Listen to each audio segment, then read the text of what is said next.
Olá, hoje nosso mergulho é no capítulo 19 de Ezequiel, um texto que logo de cara se apresenta como um lamento, né? Pelos príncipes de Israel.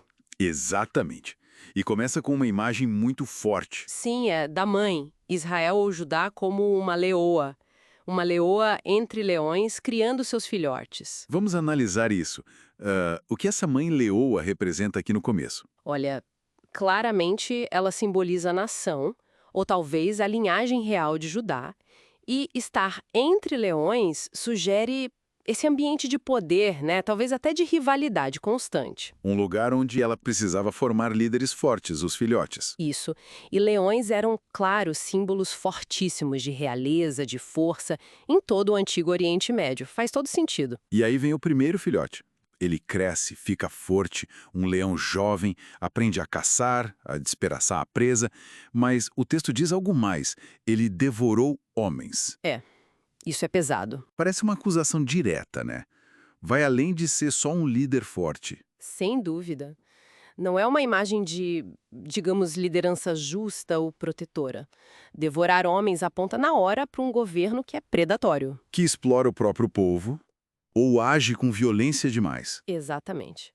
Uma falha de liderança marcada não por fraqueza, mas por uma agressão muito ativa, sabe?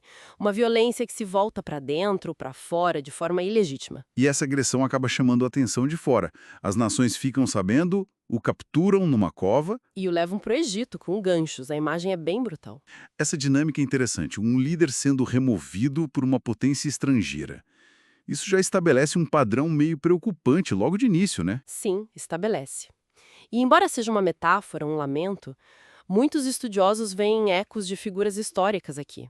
Talvez o rei Jeoacás, que foi levado ao Egito. Ah, interessante. Mas o ponto central talvez nem seja identificar quem exatamente, mas perceber esse padrão. Liderança que falha e que resulta em intervenção externa, em exílio. É um ciclo trágico. E a reação da mãe leoa é de desespero, né? Vendo a esperança frustrada, ela pega outro filhote. Investe tudo de novo e o transforma também num leão forte. Só que esse parece ainda mais feroz. Ele não só devora homens, mas derruba fortalezas, devasta cidades inteiras. E o rugido dele aterroriza a terra. A escalada da violência aqui é muito clara. É impressionante. É uma intensificação, assim, proposital no texto. O segundo líder não é só predatório, ele se torna uma força de terror mesmo e destruição em larga escala. E o rugido?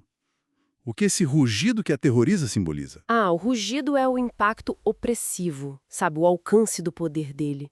É o som da tirania se espalhando pela terra. Um retrato bem sombrio. Mas o fim dele é parecido com o do primeiro. Só muda o destino final. Isso. As nações vizinhas armam redes, ele cai na armadilha de novo. Pego na cova, puxado com ganchos para uma jaula e levado ao rei da Babilônia. Dessa vez Babilônia. E o texto faz questão de frisar, né? Sim, seu rugido não foi mais ouvido nos montes de Israel. Que forte isso. Um silêncio imposto depois de tanto terror. Exato. Esse silêncio representa a subjugação completa, o fim daquela expressão de poder.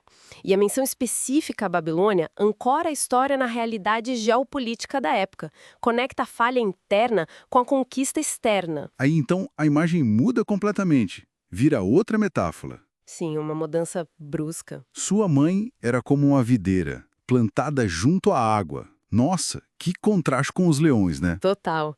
Uma imagem de vida, de fertilidade. Frutífera, cheia de ramos, ramos fortes, diz o texto, adequados para cetros de governantes. Uma visão de prosperidade, de potencial real. É uma imagem muito poderosa. Videiras frequentemente simbolizavam Israel na Bíblia, né? A relação com Deus, a vitalidade da nação. Entendi. E a água abundante, os ramos fortes para cetros, tudo isso sugere bênção, legitimidade, a capacidade que existia ali para governar com força, mas também com justiça. Era o ideal, né? O potencial. Mas a queda é igualmente drástica. Arrancada com fúria, jogada no chão, Ressequida pelo vento oriental. frutos arrancados, os ramos secos, queimados pelo fogo. E agora? Agora está plantada no deserto, terra seca, sedenta, de um extremo ao outro. É a descrição de uma catástrofe completa. O vento oriental muitas vezes simboliza julgamento ou desastre vindo do leste, que seria a Babilônia. Faz sentido. E a mudança para o deserto é a perda total das condições de vida, da bênção. É o exílio simbolizado ali. E tem um detalhe que me parece crucial. O golpe final. Diz que fogo saiu de um ramo de suas varas, consumiu o seu fruto. Isso parece indicar algo interno, não? Exatamente. Esse ponto é fundamental. Não foi só a força externa que destruiu tudo. Então teve algo de dentro também. Sugere que sim, que a destruição final foi, digamos, acelerada ou agravada por um conflito interno. Talvez uma traição, uma falha catastrófica vinda da própria liderança, um ramo de suas varas. E essa autodestruição queima o futuro, né? Consome o seu fruto. Sim, qualquer potencial de continuidade, de restauração a partir dali. Deixando a nação sem liderança legítima. O texto termina dizendo, de maneira que não há mais nela vara forte para cetro de governante. É o fim da linha para essa dinastia, para essa forma de poder. É o fim. Então, se a gente junta tudo, o que temos é a queda da monarquia de Judá, retratada de forma assim muito potente, muito trágica por essas duas metáforas. Os leões capturados. E a videira destruída. É um quadro de liderança que se tornou predatória, que atraiu o julgamento externo e, crucialmente, que também ruiu por falhas internas, por autodestruição. E o texto insiste no final, né? Sim, ele repete, este é um lamento e por lamento servirá. A linguagem é toda carregada de dor, de perda, mas também de advertência. Não é só triste, é um aviso. Um lamento que ecoa essa perda do poder real, da soberania, e liga isso diretamente às ações dos líderes e às potências da época, Egito e Babilônia. Precisamente.